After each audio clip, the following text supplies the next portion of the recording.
Friday Night Magic Tournament from Lost Legion Games and Comics in South Charleston, West Virginia. My name, as always, is Zachary Evans.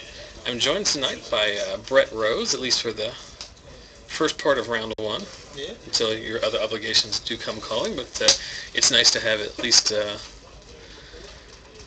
partial co-commentator. I can't remember the last time I actually had somebody in here.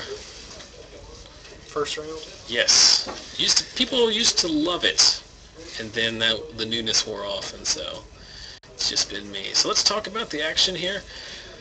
Right into business. On the left, we got Nick Reid playing an Esper mid-range deck. It's it's obviously a control shell, but it's not like a hardcore control. He's playing Angels and Lingering Souls and things like that. And then his opponent is Alec Myers, who's playing Junk Tokens. Did you get a chance to look at Nick's deck? 19, 20, 21, 22, 23, 24 players today. Which I don't understand why it's so low, but it's not up to me, I guess. No, I didn't get a chance to look at many of these guys' decks. So we've got Nick resolving an on-curve Geist of St. Traft, and Alec flashing in Midnight Haunting at end of turn. Would you have saved the Midnight to... It depends on what the rest of my hands are, what the rest of my hand is. Trying to eat that dude? I mean, I think he's just going to, if he just plays the same as Garrett here while Nick's tapped out, makes a wolf, then he can leave the wolf back.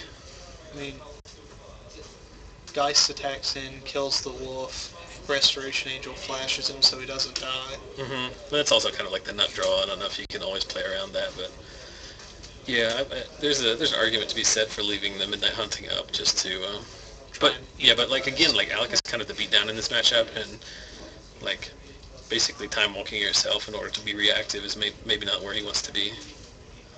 D-Sphere on Garrick. That's interesting. Yeah. Does he not have Angel in hand? I thought he did have Angel in hand, which would have been like the play there, wouldn't it? Yeah, I don't know why you would want to get yourself in a better board state where you can block and... So keep that attention sphere for tokens. Yeah. These tokens list, I will have to admit, I didn't see a ton of coverage. I actually watched more of the Sealed on Sunday at the Star City event in New Jersey than I did the... Was that the team Sealed? Yeah. It was pretty cool. It was really cool. It was won by like future Hall of Famer team, Owen Turtenwald, Reid Duke, and Huey Jensen, but it also ended at like 2 in the morning. Like they grossly mismanaged, like they didn't realize how long that tournament was going to last. Yeah. So Alec tapping low here for Advent of the Worm. Fantastic. I wonder if Alec's running any parallels. I don't know. It seems kind of greedy. I'm wondering, does it play Intangible Virtue? Like, surely it would, right? Yeah, you'd assume so. Like, the vigilance on Intangible Virtue is so important. So we're going to flash out an Angel here. Block a token. Take 6. Stemming the flow just a touch, I guess. And then Alec just going to slam mobs at that. So Nick is probably a Supreme Verdict deck. He was going to need one of those pretty quick, but that's not going to help him with the Obsidat that Alex put on top of his library. That Geist has not done anything. That's kind of surprising. Well, Geist is awful in this matchup too. Like, it's just, Geist is great against a ton of decks, and this is just not one of them. Yeah. So he's going to cast the front half of Lingering Souls. Gonna get in there.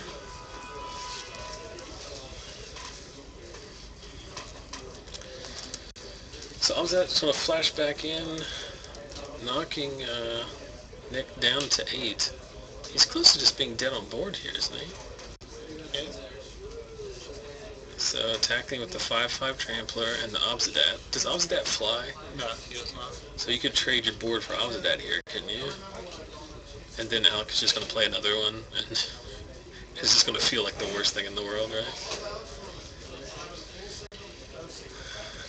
Because he has 7 power on board. He can double block with the Geist and the Angel on one of them. Yeah, just... I mean, he wasn't dead, right? Does he just feel like he's too far behind? Yeah, I mean, at that point, there's just not a whole lot of coming back. Man, these guys are really My camera's bouncing a lot. This is the first week since they've remodeled the store that the feature match area has been in the same spot. This is the fifth week. For the first 4 weeks, every time I would come in, it would be in a different different location.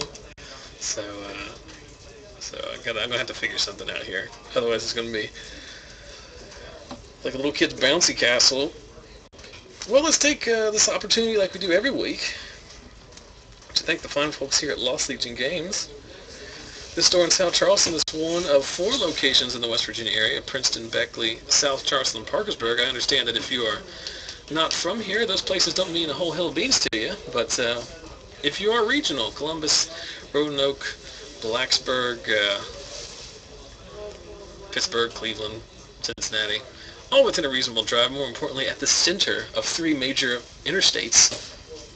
They are. You can't drive from Pittsburgh to the beach without going through. That's true. Going right by this place. So I want to thank these guys for letting us broadcast our FNM each and every week. 6:30 p.m. Eastern is when we start, give or take.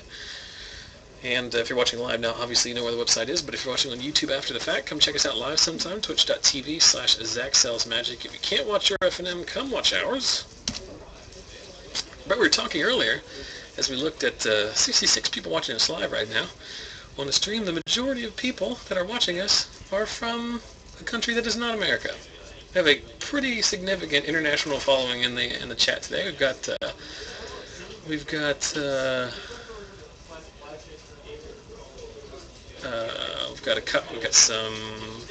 Portugal, Brazil, the Netherlands, Germany, Iowa, Canada. I throw Iowa in there for fun. People actually live in Iowa? No, I'm just kidding. At least Iowa is at least a state people recognize. That's true. West Virginia is just the western part of Virginia to most people. I hate that so much. I hate when people, the thing I always complain about is when people say, I can tell them, like, where are you from? I'm like, West Virginia. Well, there's 3 responses people have when they ask me where I'm from. And as I spent 3 years living overseas, like, I got this a lot. The first response is you say, I'm from West Virginia, and they look at you like, which is the polite way of saying, I have no idea what you're talking about. Number 2, they say, oh, Western Virginia. And I say, no. And then number 3 is they just start singing Country Roads. Yeah. Which is funny, which is a song written by someone from the state of Virginia and sung by someone from Colorado or California. Yeah. The people always just like, oh, you live in West Virginia? I have a cousin that lives in Richmond. I don't know. I like ice cream and the sky's blue, and both of those things have nothing to do with what we're talking about. Yeah. It's a complete. We all have to take it in 5th grade, right? We all have to learn the 50 Nifty United States. Yeah, I mean, somewhere around there. It's because there's no Eastern Virginia. That would make it even worse. Mm-hmm. We've got Nevada. We've got Australia. Scotland. Scotland. Love Scotch. Thanks, guys. Thanks for inventing a fine beverage that Brett approves of. Scotland is on my short list of places that I would like to visit at some point. Absolutely. My roommate when I lived overseas in Malaysia was a Scottish gentleman.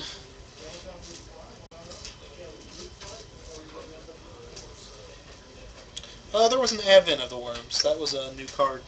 The chat was talking about. They're not saying any new cards. Yeah, we did see Advent of the Worm. That was the only new Dragon's Maze card. To be fair, there's not a lot of Dragon's Maze cards that are making an impact on Standard. If you watched the Star City event last week, the only cards I really saw were Turn and Burn, which is the blue-red removal spell. Advent of the Worm showed up in some Bant Flash decks. Browse Zarek made an appearance in some Rug decks. Sire of Insanities turns out to be the 6-drop of choice for the Jund list that made the top 8. Armadillo Cloak? I didn't really see any of those. What's it called? Unwavering Courage? Yeah, or Unflinching Courage. Mm-hmm. Something like that. New Armadillo Cloak is what everyone will call it. It was like a 1 or 2 of in one of the the Bant Hexproof deck, yeah. Well, that deck didn't see a lot of... I know that was a deck that people talked about a lot going into the event. Sin Collector, we forgot that one. That thing's huge. Sin Collector is an awesome... yeah, that one's... it's like one of those classic examples of, like, you look at all the bombs going into the new format and figure that's what's going to really affect the format. But in reality, it's those playable commons and uncommons that you really start showing up. Sin Collector is amazing. Sin Collector's most important facet of Sin Collector is it costs 3. Yeah. So even on the draw, you can get a Supreme Verdict if you hit it on curve. Yeah. I did a little bit of playtesting last week with American Flash deck against Joseph Deal, who's playing like a black-white. You Like, played his standard. Yeah, I was bored. And I just couldn't beat that deck because it would just, even in game 2 when I would side into like a control package and have like Blasphemous Act and Supreme Verdicts, like he just gets plays third land as Sin Collectors, and it's just tough, you know. Yeah.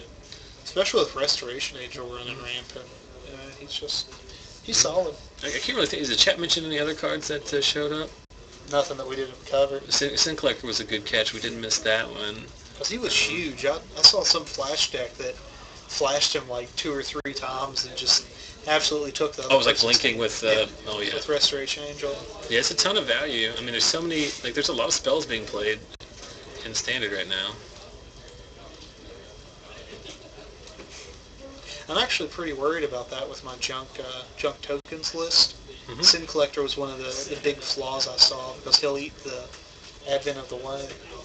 Ooh, and Voice of Resurgence. We completely skipped over that. Okay, so, so let's talk about, Aetherling didn't show up. I think it was like a sideboard card and maybe like 1 or 2 decks. So Voice of Resurgence, did it really show up? I mean, I know it's a great card, and but did it see a lot of play? Dan Aradek had it. Yeah. 4 of, I think. Well, he just makes, like, he's such a value guy. Like, you can't, as we see Nick mulling over this latest mulligan. I heard him say he can get there, so he starts off with the turn. Oh. Nick is realizing that. I wondered what that card was underneath his hand the whole time, and it was one of Alec's custom tokens, thanks to custom token expert Michael Taylor. Getting there. So we got a Cavern or an Spirit and a Cavern or an Angel. So here's where Alec potentially he's going to cast Lingering Souls. Go Sin Collector. Speak of the Devil. So we've got Tragic Slip, Lingering Souls. So he's going to take the Tragic Slip. Obviously. Oh, it does exile it. It exiles it. So get rid good. of the value cards. Yeah, and Nick, since these guys playing friendly here, they did come in the same car, so I can only imagine we'll leave our hand up there. So Sin Collector is a 2/2. It blocks the Geist fairly well. And then, like a boss, Nick ripping another Lingering Souls off the top. Yeah, you know, you're asking yourself, Zach, where's he getting those tokens from off camera? That's a token box. Oh. How many shapeshifters do we have in that box? No, and they're only standard legal cards. I know you don't like that. I called them shift shapers one time when you played them. Yeah, I actually saw that video the other day. Earning myself low light of the week. So Nick, this is the problem with Geist of St. Trapped, is that it's so good against a cleared board and pretty much unplayable in this situation. Where if he tacked in, he's just going to trade for Sin Collector and the front 1/4 of Lingering Souls. So Alec going to offer up his tokens and trade. Now, if he does that, I'm assuming he doesn't have. Wouldn't you Tragic Slip the Sin Collector now? Yeah. Oh no, he's going to Angel. And if you're doing that, why wouldn't you have just attacked? Several lines there that I think could have played slightly different, right? More optimally, yeah. So Alec going to shock himself, which usually means Obsidat, right? Oh no, he's just going to flash back and cast a fresh one and then flash one of them back. I guess. Just good. Oh, no Virtue. Seems good. It was interesting when that elemental's going to be. How is Tragic? Is Sin Collector 2/1? Yeah, it sounds right. Let me look him up real quick. Okay. Serving in with. You go ahead and chump here. He's going to chump both. Sin Collector is a 2/1. Okay, so he could have slipped it at any point. He's also $1 right now. It's pretty good. He's one of those just like super playable. Although the new Selesnya event deck that we were talking about earlier does have Advent of the Worm, it also has 4 Intangible Virtue in it. So it's very much a Brett Rose kind of deck. Yeah. So while you were looking up that card, we saw Geist of St. Trapp attack in. Alec offered up trades and chumps with his 2 Spirit tokens, and Nick flashed in an Angel to save his Geist. But Nick down to one card in hand. I don't know what it is. And I think...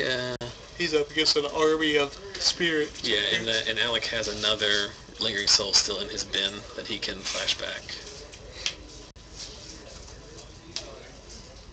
So Nick up against it here. Of course, he did mold a 5 on the play, so that should not be overlooked. It's going to be very tough for him to win this game, because even if he does come up with a verdict, he's going to Azorius Charm one of them, so even on the board, 2 for 1 there. It's going to flash back Lingering Souls, and in turn Alec going to play a Restoration Angel for no value, but just to get a blocker on board. So Alec does have the other half of Lingering Souls in his bin, which is going to make an appearance now. With the virtue of the Lingering Souls is just 8 power guys. Yeah. Virtue is fun. You know what he could really use, though? What? Blue mana and favorable winds. Yeah. You played that deck a lot. Yeah, I played it for the entire block. Okay, so here's an interesting interaction. The Detention Sphere is going to take out all of the tokens, but I think Nick is okay with that, considering his guys are much smaller than Alec's because of the Intangible Virtue. Alec going to flash in and Restoration Angel into turn here. These Restoration Angels in Modern are very much like the Tarmogoyfs in Legacy and Modern. They just kind of bounce off each other. Yeah.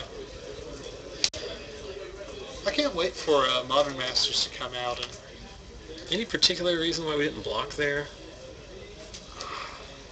I mean, I guess like if he has a trick or something, but like Angel going to serve in. Gets blocked. We're going to see a Detention Sphere here on... We're going to see a Blind Obedience. And we're going to see Detention Sphere on Restoration Angels. Huh. Interesting. This seems like the... Well, he can suicide his Geist next turn and take out the Garrick if he wants to. That's true. Why didn't he do that before combat? I don't know. Take that out, kill the group before you can get the second activation. I think if he had it to play again, he probably would do that. Seeing another wolf token. Good grief. And Obstacle. Obstacle is basically as close to like an instant win card as you could have in this matchup, isn't it? Yeah. And he exiles it pretty intelligently there. I love it when people put it on top of their, Technically, you're not allowed to do that. Is there a rule against it? Yes, because it needs to be in the spot on the game board where it really is. You know what I mean? Like there is an exile, and it needs to be there. The only reason that this comes up is you also, as someone who played a fair amount of Stagger Shocks in my day. Yeah. Technically, it's illegal to put the Stagger Shock or any other rebound card on the top of your. You can put a reminder, but you're not supposed to put the actual card there. Oh, okay. Because it does exist in a game state somewhere in the game. Exile zone, even though it doesn't have a defined spot. Yeah, I mean, it's a very small thing, but I think technically that's how it works. So we're going to play a big Garrick here. We're just going to cycle him to draw 5 cards. I'm going to play 2 Absence Pilgrims. And Nick is going to pray that he draws... there's nothing he can draw. Even Supreme Verdict is not enough, right? Yeah, because he draws a negate. Oh, that's that. Because this dude's just untap and serve in. Obsidian remains. Just making him play it out here. Oh no, he's not dead because Obsidian comes into play. Tapped. But it's still got mana dorks and a wolf. Yeah. Now they're just having fun on us. Yeah. And the gate gets countered by Arbor Elf. And Alec takes this first game. Or not first game, but first round feature match. I guess we can step outside and see if we can find. We still got 25 minutes left in the round, so I can see if we can find one to swap over. Sure. You have anyone in particular? You want to go look? Okay. Did you have to take off, or? No, it doesn't look like. Probably next couple of minutes, actually. So. Okay. I'll get ready here. Sorry, man. Okay. You folks have a good evening. All right, Brad. We'll have a good time. For the rest of you, I'm gonna step outside and see if we can find another match to move over.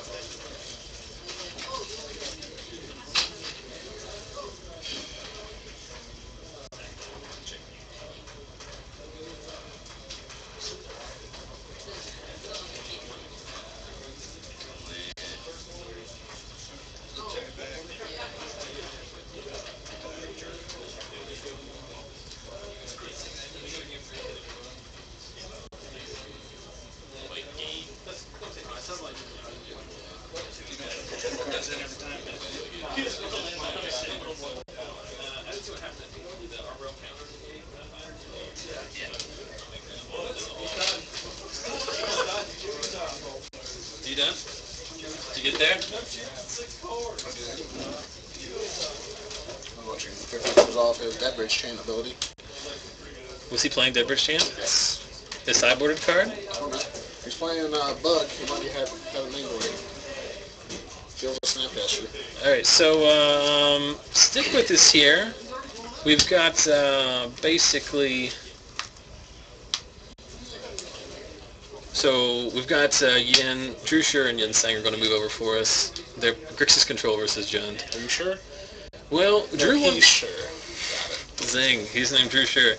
So in that matchup, Drew had won game 1, and then Yen was in a pretty good spot in game 2, in which he had an active Veraska, a ton of mana, and Drew had 4 lands. Yes. And a Syncopate in his hand. So I went ahead and made the bold prediction that when they were done with game 2 and moved... Yen also had Underworld connections. Yes, Yen had unbeatable board states, actually, I think, in that spot. So, as we're now joined by Garrett Meadows. Garrett, you're playing junk tonight? I am. Not tokens, just junk good stuff, Yes. right? Just Thragtusk Restoration Angel. We saw Logan here piloting a junk tokens list, which seemed pretty darn good. Mm-hmm.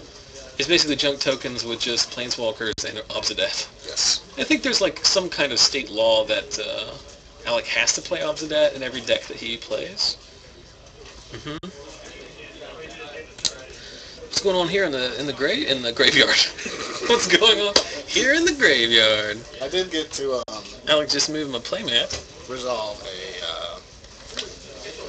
Rock's Faith Ender after I had cast a Thragtusk, and I felt really, really bad. That's a strong play. It's a strong play. But then I got to Restoration Angel it, so... Still bad. You still lose points. Not sure anything's going on. Last week I called the chat a bunch of dicks. Did you hear that? No. To be fair, they were acting like a bunch of dicks. It was, Was it during the draft? it was during the draft because Adam cast Drown in Filth as an instant. But he cast it in a game that, like, it didn't even kill the thing. Right. And, like, he was so dead anyway. And I was like, I'll go out there and let him know for game 2 or 3. But, like, Oh, I remember you coming out there. let the man die in and being like, peace. just so you know, it's just sorcery. Well, I always feel bad, like, correcting, but, like, at the same time, like, it kind of undermines, like, the whole stream if I don't correct things. Right. And then, also, like, with new cards, like, it's not like Adam wanted to. Right. He It's just... not like he was Tony Stewart out there. He got that... Come on now. Come on now. Alright, everybody, so we've got round 2 feature here, or match 2 feature. I'm going to go tell these guys not to move the table. I need to get like a little table to put this camera on.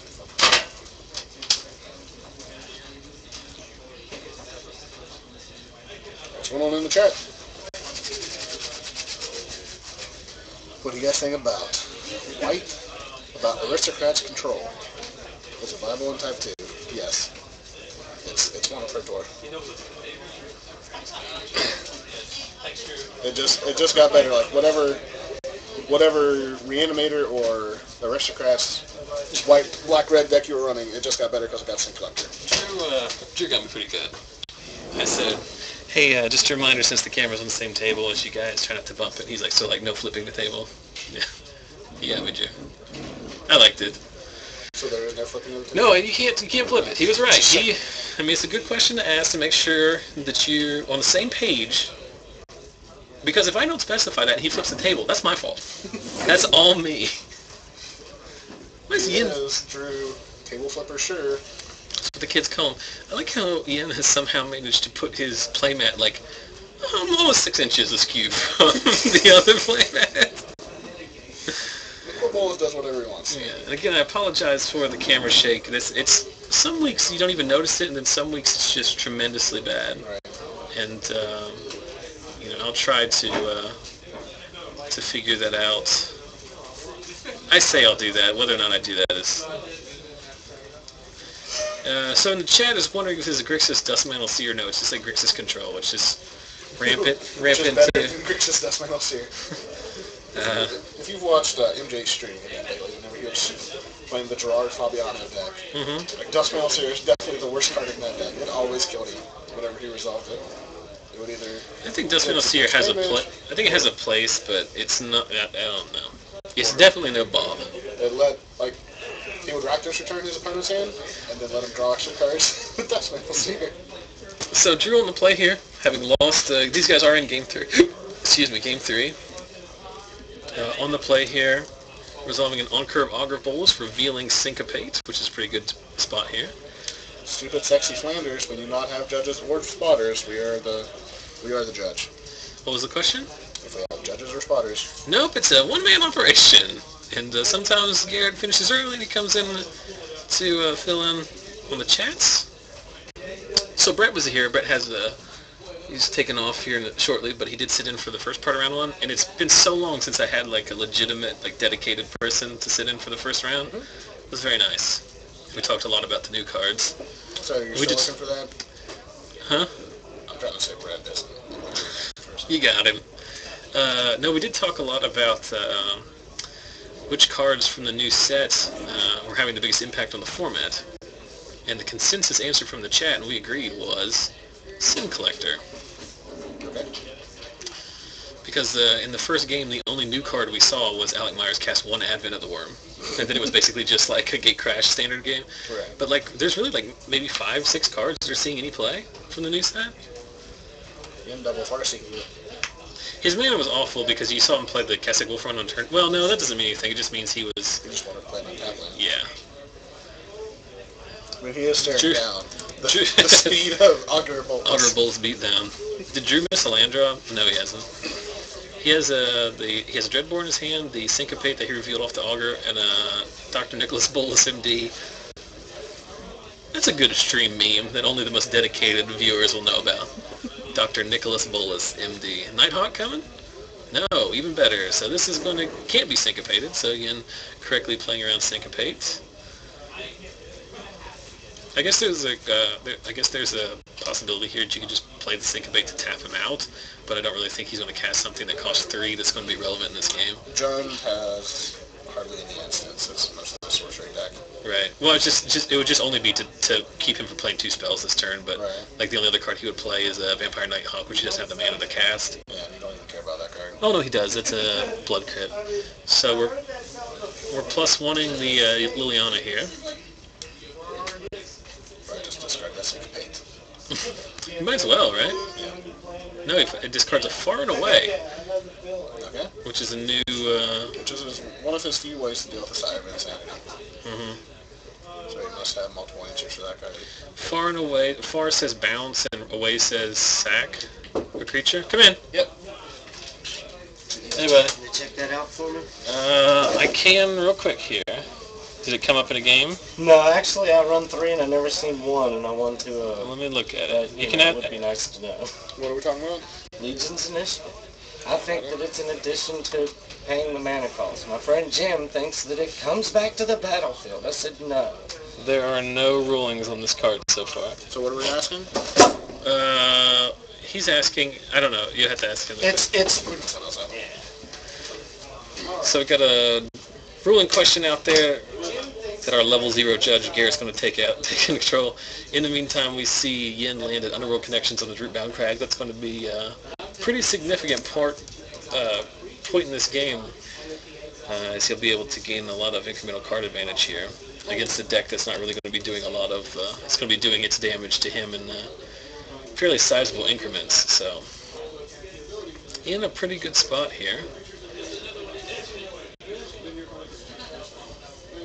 So the Dreadbore having taken out the Liliana, Yen with nothing on board, but the Underworld Connections is going to fill his hand.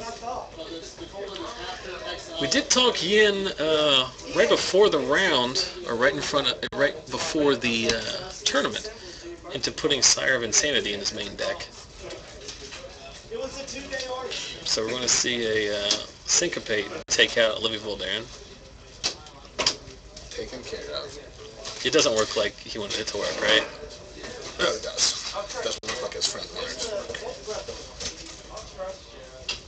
So, what happened to Olivia? The first Olivia got syncopated. Where's Liliana? Liliana got Dreadboard, and then Drew landed his own Olivia. Wow. But the Olivia's not going to live, like, unless Drew has a negate here, which is like the best negate in the world. But like Yen's entire deck, even after sideboard, is mono removal. Yeah, there's some Mortars. Mortar's taking out the I opposing. felt really good calling it on this screen, but I remember I'm 5 seconds behind on that. You are delayed, so Yen going to shock himself here, and figures if my removal spell resolved, then you probably don't have a counter spell. You would have to have Essence Scatter exactly. Lord, this pouring. There's a whole box of tokens. I think it's better like this. Hey, Scotty. Hello. To be fair, it is where Yen draws most of his mystic powers. It is. It's from the pouring. It's also how he jacks into the Matrix. I love how this thread has just devolved into stream-specific memes. We're only rewarding the most dedicated. What's a 2/2 pouring? End of turn, he's going to dig with his underworld connections. Is there a point at which Yen Conley woods this game and like gets himself down to like 9 life off his underworld connections and then gets like Rakdos out? That's where it stopped. He also is playing the mono life gain creatures deck too. Right. I'm Master and Rakdos. Like we always talk about Jund being a 1-for-1 deck, but Moving into the red zone. good grief. We always talk about Jund being a 1-for-1 deck, but if there's ever a 1-for-1 deck, it's Wait, Snapcastering away. Oh, no, we're bouncing that. yeah, just casting the far half and then blocking the Huntmaster. Well, I don't think you're allowed to Snapcaster Fuse. Because that is an alternative cost, right? I have no idea. Snapcaster He doesn't have the mana to do it anyway. It's fuses from your hand. But he's just going to cast Far, which is bounce, and then he's going to trade with the. Hunt Master. Seems like a good play. And now here's Thrag's Tuskington. Hooray for Magic! Thragtusk makes his appearance. I went back that one time. Did you ever see the video where I had like the Thragtusk count? Yeah. Oh, did you ever see that, Scotty? No. I don't think you were here. There's a game that Cliff and Brandon Gibbs played. Oh man, can he beat this? Yeah, steal your Thragtusk. What are we, Dr. Nicholas Bolus. Oh, Nicol Bolas resolved the end. Yeah, best Red Wars. You better have. Well, he's got 3 cards in his hand to draw a step and another dig for it. And you gain control of it even after it dies, right? Correct. I mean, to be perfectly honest, like, you gotta be fine with that anyway, you know? Like, No, you just have to come up with an answer for this Thragtusk and be stuck him. Unless he has another Thragtusk. doesn't everyone always have another Thragtusk? The point I was getting at, Scotty, is in that game, which was a game 1 that lasted 35 minutes, for a match that lasted about an hour and 10 minutes, was that they played a total of 14 Thragtusks in one game, including... In game or match? In the game, including blanks, rebuys with Angel of Serenity. It was the worst. Silly. Brandon Gibbs openly apologized for having to make me in the stream watch it. Master came down. I don't know what dealt with the Wolf token. 8 a Searing Spear. The Wolf token is still there, not in pouring form, Okay. but it's going to chump out the Thragtusk here. The problem is Drew is Hellbent now, and this is where that Underworld Connections is really going to start wreaking havoc, and then Yen's going to go on the Deathrite Shaman plan. The Deathrite Shamans, which are now sideboard cards because he took them out 3 seconds before the event for Sire of Insanity. I still like that. Like, obviously it's not good in this spot, but like against the control deck, like you just wait until they tap out and then you just hose them. It'd still be good in this spot because that means he can never hold a counter spell or anything I was saying. Right. Well, but I'm just talking about like how Yen has Underworld Connections and like gotta go full grip. Right. And yeah, I did just say grip, so apologies for using magic jargon. Scotty, Master has a match for you. Scotty, did you win your first round? I did. You're playing green-black zombies? No. You're usual. You're playing aristocrats? Yeah. Well, you won hundreds of dollars playing it earlier this month. I don't see why you would switch. Yeah. It's also a fun deck because you got a lot of decisions. Makes my head hurt sometimes. Well, There's a lot of math involved. I mean, there is basic addition, so I can see where that would be a problem for you. So Huntmaster, is that his 3rd Huntmaster of this game? I believe it is. End of turn, Drew is going to cycle out the back half of his Think twice, which, to be fair, I had not seen him cast the Think once. Wolf Token going to chomp. Not double blocking. Yen taking this opportunity to not use the box of over 100 tokens that I have sitting just off camera. Instead using various stuffed animals, dice. He doesn't know who this belonged to. They could, yeah, I don't know where this has been. I don't know where this beast token's been. So on the Deathrite Shaman shock you every turn plan. Good plan against the flashback snap yesterday. No spell was cast, so Huntmaster flips. We're pointing at the Thragg Husk. I don't know why we're pointing at it.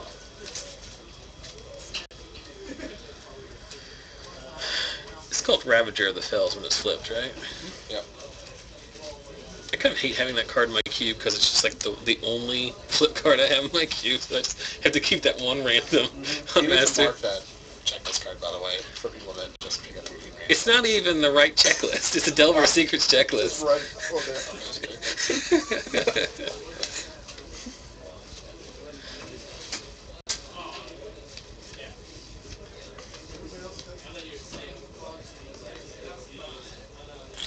You can get Michael Taylor to make you a full checklist card.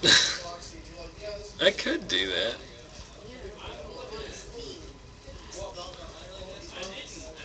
So he's going to serve in with the 4/4. It's trample, right? It does have trample. And Yen's going to wolf run the heck out of it. Yeah. So I'll let them do the math. It's down to 6, so Drew dead on board.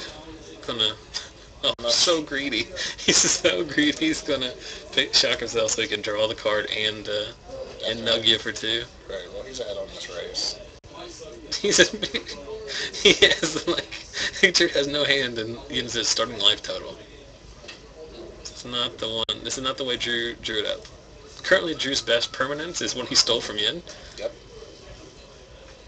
The game's over here, right?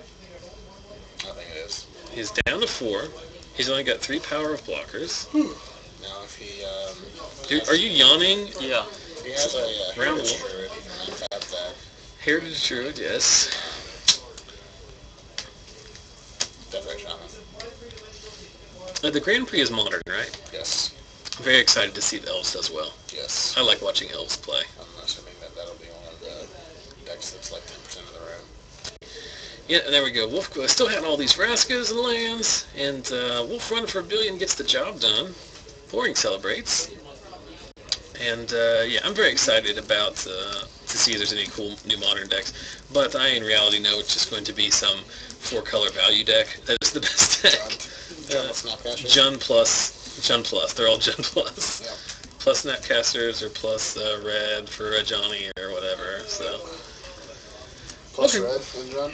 congratulations to To be fair, this is the guy that last week couldn't remember what black, green, red was. me. What shard that was. Yeah. I mean, I'm kind of dumb. Kind of dumb. We need to, I think what I need to do is eventually move my seat to here. No, I'm not going to do that. I was just kidding. So, did you watch any of the Star City Games Open, the Standard? Yes. So obviously Sunday was the... The marathon. Yeah, that was just... I just think it's so funny. I appreciate the fact that Star City is trying these new formats. Like, I understand that's cool. And they had, like, a big result. They had, like, more people playing Sealed. For those of you who didn't know, the Star City event on Sunday this past week was Team Sealed, so 3-player Sealed collaborative event. But, like, they just don't... Like, they just fail to realize how long an event like that will take. Right. Like, there's no reason you should be playing till 2 in the morning at one of those things. Like, Also the deck with a Hall of Famer and 2 future Hall of Famers. yeah, well, that's the problem. And to be quite honest, like, that's what people want to see. Like, they want that. Right. They want them to win. Right. But it's kind of sketchy when you're like, you and your 2 buddies show up and you're playing against 3 Hall of Famers. And it's not even like that lucrative. Like they're just playing in it for fun. Like you Right. know they're just playing in it to get practice for the Pro Tour Limited and just have fun. Right. Because it's convenient. It's like it's a short drive for Reid Duke, and I think Huey Jensen lives in New York when he's like stateside. And I think Turnwald must have been in visiting Reid Duke because he's from Minnesota or something. But yeah. So disregarding the sealed event, did you watch much of the standard? Not really. Did you watch much of I it, watched Scotty? the finals. I don't believe I got I think you guys were at my house when most of the standard was going on, as we were cube drafting it. Oh, people can draft my cube now. Did you see that website I sent you? Mhm. That's fun. But yeah, so here's the decks that I saw. Top 8, there's like 3 copies of Jund. The only real changes I saw was Sire of Insanity. And Three just copies of Junk. 3 copies of what? Reanimator. Yeah, the Reanimator deck. Was it playing anything other than Sin Collector? It did change. It had a couple of Sin Collector's main, and then it's moved the Acidic Slimes main board. Yeah, I did see a lot of Acidic Slimes in the main board of a lot of green decks. And then we saw, did the Bant deck make it? It made it top 16. Matt Costa had a Bant deck. It was basically Bant Flash, but for playing Advent of the Worm, which, I don't know, like, that card's so good, I don't know why you wouldn't play it. One of the guys who, Rudy Briska, who watches our stream, I met him in Pittsburgh. Yeah, he played round 3 feature match. Like, I literally just turned on, like, I'll see what's going on. I don't really care what standard, but I'll see what new decks are going. Turn it on, and there's Rudy sitting at feature table playing in a match against Matt Costa wearing a Perry the Platypus hat from Phineas and Ferb. I thought, yeah, this is pretty much my Saturday. This is what I thought was going to happen. He's top 8'd, I think, multiple Star City Legacy events. Okay. He's a rug doll. Yeah, I haven't either. I'm undefeated, though, in all Star City events I've ever played in. Really? Yeah, I played in one. But, I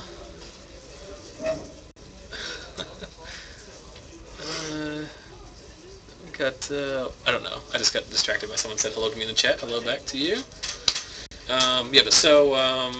But basically we listed all the cards that are showing to have any kind of impact on the set, on the new format. It's basically Advent of the Worm, seeing some fringe play, Sire of Insanity, which is like, it takes the high-end spot in that one specific Jund deck. You've got Sin Collector, which seems to be the most, it's seeing the most of, because it's played in multiple decks and it's played in multiple copies, and it's a main deck and sideboard card. What's your Resurgence? Yeah, we saw, that was, it didn't really make its way to the top, but there was a lot of copies of that card in the field. Yeah. Turn and Burn, the, Turn to Frog plus Shock, that card saw a lot of play. I think that card's really good. But yeah, and then Rouse Eric showed up. Rudy was playing 3 copies of Rouse Eric, and he's basically playing a Jund, Rug mid-range deck. Right. Yeah, not like a Rug Flash deck, but same kind of elements. like a Geist, white, blue, red Geist deck they top Yeah, 8 he as did well. Yeah, that's where I thought that card slots in perfectly. It's like turn 3 guys, turn 4 tap your guy, untap a land, like serve in. Yeah. Seems like really good, but I'm just wanting Rouse Eric to come down to a reasonable price and I get one for my cube. Someone voice research it, and now so I go for Birthing Pod. I don't know. I don't even know if it's that good in the Birthing Pod. It'd be better than potting for a spell sky when they're around nothing to do. Spellskite beats Hexproof and Splinter's Twin. Splinter's Twin, yeah. And whenever Voice of Resurgence is whenever kind of good against some other I'm decks. playing against Red, Green, and Aggro, I would rather have Voice of Resurgence. It's just pod for Strangle Geist. I don't know. Kitchen Finks is still pretty good, right? Kitchen Finks is as well. Somebody in the chat giving you some grief because there's only 2 beards out of 3 possible. I had to shave for an interview His this morning. beard's on top of his head. And I only get stubbles, so... It would have been so much fun if you had said, I had to shave for an interview 2 months ago. Yeah. That's why I don't have a beard right now. I think that would also have been more accurate.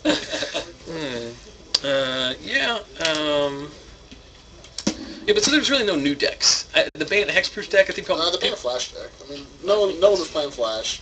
Really, like, the blue-white-red deck was more controlled than anything. But this was, like, super hyper-aggressive Flash. Yeah, and then the, the Bant Hexproof deck kind of, like, people were talking that a lot because you had, the new Armadillo Cloak, which is Unwavering Courage? Whatever that card is called. Unflinching Courage. It's obviously the best enchantment you could put on something for 3 mana, but, it didn't really make much of a splash at all. Like, I know that the Jund decks are playing Barter and Blood now, which is like a total blowout against that deck. But the Bant deck does get access to Voice of Resurgence as well. So it's kind of just a value deck. So it's pretty interesting to see. But it just wasn't.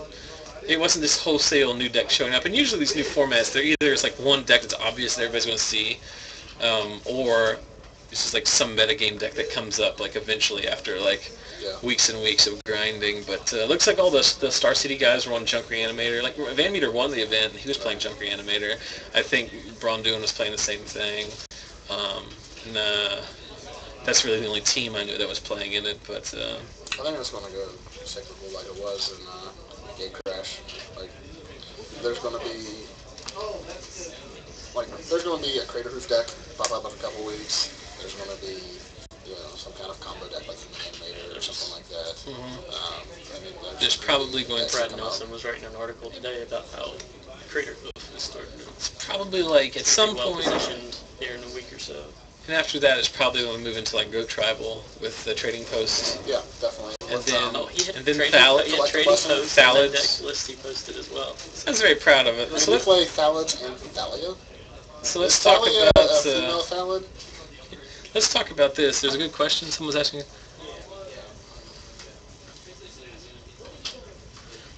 Someone was asking if you put hexproof on a spell skite, can you basically counter a spell with 2 life or mana? No, you can't because it's not a valid target for it, so you can't use its ability. Good job.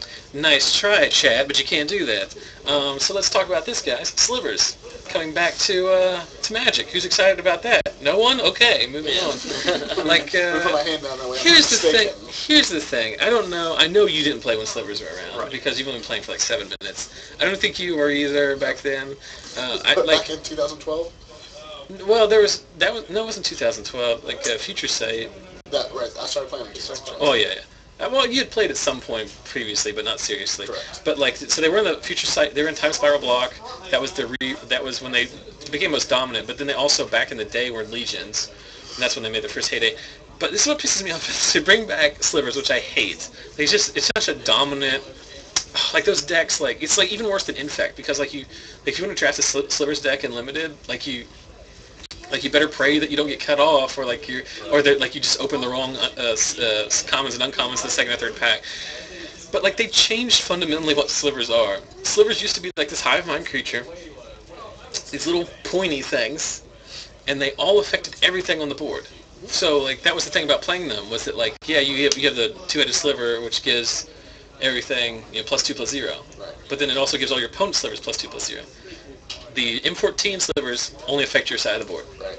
Which they've come out and said a variety of different reasons why they want that. I understand it's complicated. I understand that they're catering the core set to more newer players.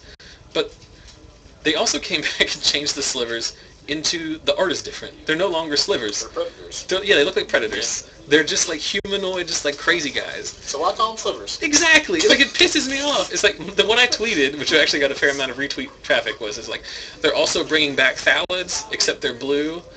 And they, I forget what it was. It said they're blue and something in their lands. Like, it's just like, it's just like saying, like, oh, we're bringing back Thralls, except they're all blue, and they fly, and you can't play more than one of them in a deck. Like, they're just merfolk. Like, well, I can't remember what I said, but, like, it just drove me insane, because it's just like, no one's going to argue with all the things you just said, but the card you're describing is not a Sliver. Right.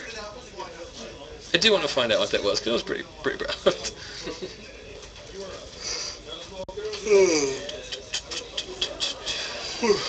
Wizards is also bringing back Thalids, except this time they're blue, and they don't mix spores in their lands.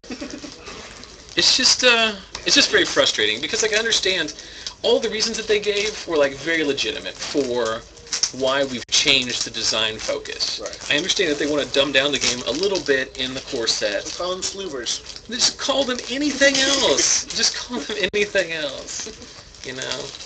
And then you get like this big, it's like philosophical battle because like technically Slivers are an adaptive evolving creature and this is just a later iteration of their evolvement. It's like no, like first of all you're going really deep on that explanation. Like even the Vorthos guys are like, well, that's a little bit too fruity for me. It's just like it seems like they're just grasping at straws so much. Just call them predators. Just call them Draculas. What's the chat think? Oh, I'm listening to this. Mm-hmm. Mitty says, sup, Zach. Sup, Mitty? Sup. I just hate slivers because, like, I did think it was funny that we spoiled that on our Facebook page, and when the discussion started, and like everyone's like, oh, I don't want them back, oh, I don't mind if they're back, this, that, and the other, and this one guy's just like, I don't know, this particular card looks pretty good for limited. I don't know if I'd play in standard. It's just like no one's asking about that. No one's like, here's this 6-mana sliver creature that's only going to be like 4/4 sliver. It gives all your other slivers trample. Like no one cares about. Sliver. I was just like, you missed the boat. So hard. But I understand, like, and also, like, Sliver Queen, like, sold out online. It's now, like, $60. It was already, like, $35 to begin with. Everybody read the new slivers and how it does nothing? Well, it doesn't. Economic financial trends in Magic don't have anything to do with logic. It's just about, if a bunch of people are thinking wrong, that's fine. Just take advantage of that and then move back. But it is, like, slivers are a very popular tribe. It's a very popular kitchen table kind of card. It's one of the most popular 5-color generals. Like, they're not, like, I wish they would just come out and say that. And it would just be like, look, we printed these things because we know we're going to sell a lot of packs of the core set, which normally people don't buy because it's garbage. Because people love slivers, they're going to love to play with the cards that they're familiar with, at least the old guys are. Because most of your Vorthos guys are your old guys who only play because they're there to play 40k or Pathfinder. And then, oh, there's a set about werewolves, I'm in for 6 months, you know, and they jump in, they'll get excited about slivers. But don't pretend it's the same card. Don't pretend it's the same card. I think people forget about this a lot of the time, and I'll try to remember to put it in the recap or whatever. But Slivers won a Pro Tour. Thanks, Anthony. Slivers won a Pro Tour. That's why I think Sliver Queen's going to be in the from the vault set. Maybe it's on the reserve list. Well, no, but other people are talking about that, and like that would be monumental. Not because anyone wants Sliver Queen, but because that would mean the gates have opened, the floodgates have opened. Okay. If they break, because no one cares about Sliver Queen. They care about all the other cards in the reserve. Do you guys want to know where you're playing? Yes. Garrett, you're playing against Michael Miller at table 1 or table wherever, and Adam Vickers, you're playing table your house. You're playing against Brandon Hart, table 2. Is he playing Bant Hexproof? Who? Brandon. Did you just call me Adam Vickers? Oh yeah, I did. How did that even happen? I'm not quite sure. Good. Yeah, Scotty Wright versus Tony Stewart. Alright, so I'm going to step outside, find a feature match for you, and then we'll be back with round 2 coverage. Good luck, Scotty.